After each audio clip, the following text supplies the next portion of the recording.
কুম্ভগড় রাজ্যের ভাগলপুর নামে এক ছোট্ট গ্রামে এক ছোট্ট কুটিরে রণকান্ত নামে এক রাখাল বাস করত। কই গো বিল্টুর বাবা, কতদিন হলো ছেলের মুখে মাছ তুলে দিতে পারি না। প্রতিদিন ছেলেটা এসে। চুপ করো গিন্নি, চুপ করো। এই বেদনা যে আমি সহ্য করতে পারি না। একজন পিতা হয়ে নিজের সন্তানের আশা আকাঙ্ক্ষা পূরণ করতে পারি না।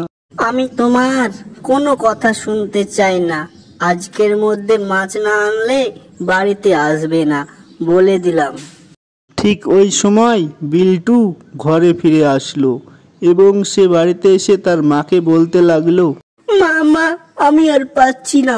আমার বন্ধুরা সবাই মাছ দিয়ে ভাত খায়। প্রতিদিন তারা আমাকে ধরে ধরে বলে, তুই আজ কি দিয়ে ভাত খেলি?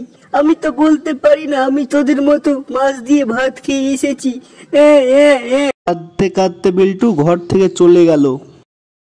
দেখলে ছেলের কতখানা কষ্ট, সে মাছ দিয়ে ভাত খেতে পারে না। এই কষ্ট আমি কোথায় রাখি বলো না। আর কাঁদতে হবে না গিন্নি, আর কাঁদতে হবে না। আজ যদি তোমার ঘরে মাছ না তুলে এনে দিতে পারি তাহলে আর আমি এই ঘরে আসবো না, বলে দিলাম গিন্নি, শুনে রাখো। যাও মাছ নিয়ে এসো, বাড়ি থেকে চলে যাও বলছি, বাড়ি থেকে চলে যাও। এই কথা শুনে রণকান্ত ঘর থেকে বেরিয়ে চলে গেল।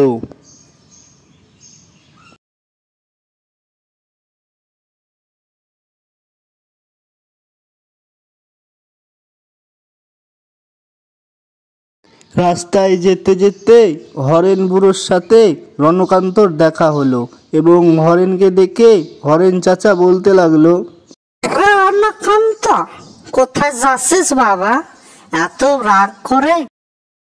কি আর বলবো হরেন চাচা, এই দুঃখের কথা, সন্তান বোধের ভালোভাবে যে মাছ মাংস দিয়ে ভাত খাওয়াতে পারি না।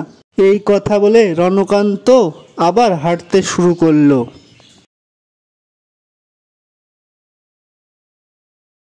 দূর, এই জীবন রেখে কি লাভ? আজ আমার জীবন এই নদীতে। ঠিক সেই সময় জল থেকে উঠে আসলো এক আস্ত জলপরি। জলপরি উঠে এসে, রণকান্ত, আমি তোর সব কথা শুনেছি বাবা। হঠাৎ রণকান্তর সামনে দুটি মাছ রেখে জলপরি বলতে লাগলো, বাবা রণকান্ত, এই দুটি মাছ তোর খুবই উপকারে দেবে। এই দুটি মাছ তুই তোর ঘরে রেখে দিবি, দেখবি এখান থেকে তোর আর সন্তান স্ত্রীর খাওয়া পড়ার অভাব হবে না। বিশেষ করে তোর সন্তানের মাছ খাওয়া। আমি তোকে আশীর্বাদ করছি। জলপরি, তুমি শুধু আমার কষ্ট বুঝতে পারলে। তোমাকে কি বললে যে ধন্যবাদ দেব আমি ভাষা খুঁজে পাচ্ছি না। বাড়িতে এসে রণকান্ত ভাবতে লাগলো, আচ্ছা, জলপরি তো আমারে দুটো মাছ দিয়েছে। একটা মাছ যদি আমি গ্রামের লোককে দিই তাহলে গ্রামের মানুষেরা তাদের আর অভাব অনটন থাকবে না, তারা এক মুঠো মাছ দিয়ে ভাত খেতে পারবে। রণকান্ত রাস্তার এক খালে একটি মাছ রেখে দিল গ্রামের জন্য। এখন রণকান্তের আর কোনো অভাব নেই। এখন তার সন্তান বিল্টু প্রতিদিন মাছ দিয়ে ভাত খায়।